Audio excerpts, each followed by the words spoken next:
సూళ్లూరుపేట నియోజకవర్గంలో రాజకీయ సమీకరణాలు మారుతున్నాయి.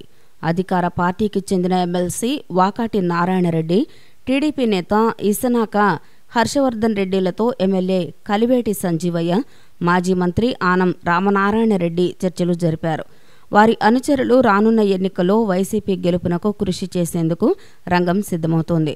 వాకాటి నారాయణరెడ్డిని ఆర్థిక నేరాల కేసులో సీబీఐ అరెస్టు చేయడంతో జైలు పాలయ్యాడు. మరోపక్క హర్షవర్ధన్ రెడ్డి తీవ్ర అనారోగ్యంతో గృహానికే పరిమితం కావాల్సి వచ్చింది. దాంతో వీరి వర్గం డీలా పడిపోయింది. ఫలితంగా నియోజకవర్గంలో అధికార పార్టీకి వేనాటి రామచంద్రారెడ్డే ఏకైక పెద్ద దిక్కు అయ్యారు. ఆయన కుమారుడు సుమంత్ రెడ్డి పార్టీలో తమ కుటుంబానికి గుర్తింపు లేదు అంటూ వైసీపీ తీర్థం పుచ్చుకున్న వేనాటి మాత్రం పార్టీని వదల్లేదు. ఇటీవల వేనాటికి టీడీపీ పాలకవర్గ సభ్యత్వాన్ని అధిష్టానం కట్టబెట్టి ఆయన వర్గంలో ఉత్సాహాన్ని నింపింది.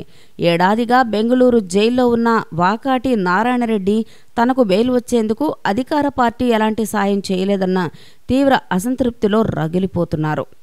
6 మాసాల క్రితం మంత్రి సోమిరెడ్డి జైలు వద్దకెళ్లి వాకాటిని పరామర్శించిన ఆయనలో అసంతృప్తి తగ్గలేదని సమాచారం. ఈ నేపథ్యంలో వైసీపీ ఎమ్మెల్యే కిలివేటి సంజీవయ్య, మాజీ మంత్రి ఆనం రామనారాయణరెడ్డిలు వాకాటి హర్షవర్గాల మద్దతును కూడగట్టుకునే ప్రయత్నాలను ముమ్మరం చేశారు. ఇటీవల వైసీపీ నేత ఆనం రామనారాయణరెడ్డి కోటపోలూరుకు వెళ్లి హర్షవర్ధన్ రెడ్డితో మంతనాలు చేశారు. ఇద్దరే ఓ గదిలో కూర్చొని గంటన్నర పాటు చర్చలు జరుపుతున్నారు. అనంతరం 4 రోజుల క్రితం స్థానిక ఎమ్మెల్యే కిలివేటి సంజీవయ్య బెంగళూరు జైల్లో ఉన్న వాకాటిని కలిశారు.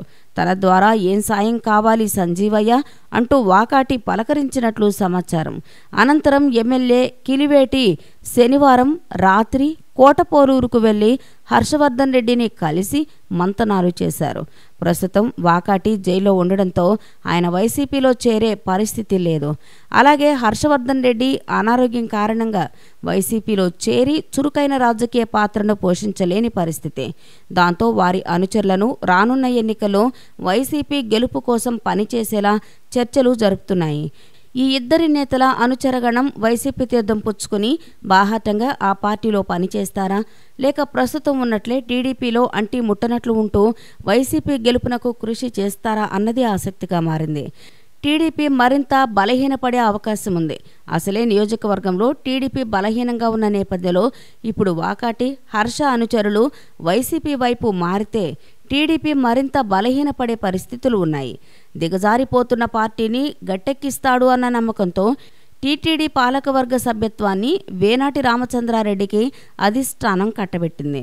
వేగంగా మారుతున్న సమీకరణాలను తట్టుకుని వేనాటి పార్టీని గట్టెక్కిస్తాడా, లేదా మంత్రి డీలా పడిపోయే పరిస్థితి కలుగుతుందా అన్నది ప్రస్తుతం నియోజకవర్గంలో హాట్ టాపిక్గా మారింది.